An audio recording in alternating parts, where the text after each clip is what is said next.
Savez-vous qu'aujourd'hui, il y a environ 470 millions d'objets LoRa connectés, l'équivalent de la population des États-Unis et de la Russie, et qu'il y a environ 16 milliards d'objets cellulaires connectés, l'équivalent de 2 fois la population mondiale.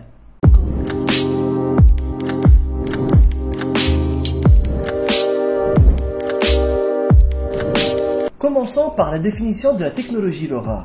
C'est un réseau bas débit à longue portée. Son objectif est que les appareils fonctionnant sur batterie envoient de petites quantités de données à intervalles peu fréquents. Quant à la technologie cellulaire, c'est le type de réseau sans fil le plus utilisé dans le monde. Il existe différentes technologies cellulaires. On va les diviser en deux.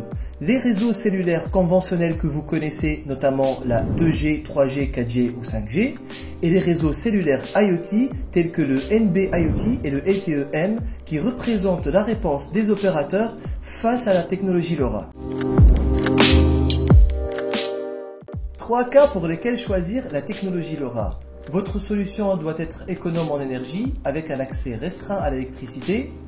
Vous ne souhaitez transmettre qu'une toute petite partie de données, comme par exemple vérifier la qualité de l'air ou de l'eau, ou bien le budget de votre solution est restreint.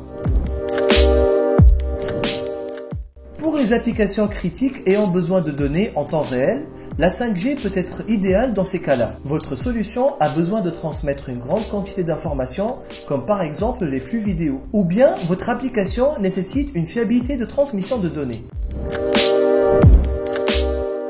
Alors, à première vue, ces technologies semblent être des ennemis. Mais combiner les deux peut être le meilleur choix. Prenons à titre d'exemple l'agriculture intelligente. Vous souhaitez monitorer l'état de votre ferme en plaçant des capteurs dans chaque arbre. Le mieux, c'est d'utiliser la technologie LoRa pour les capteurs. Une fois les données remontées à la passerelle LoRa, vous utilisez la technologie cellulaire afin de transmettre les données à votre cloud. Si vous souhaitez en savoir plus, je vous invite à consulter notre article dans la description.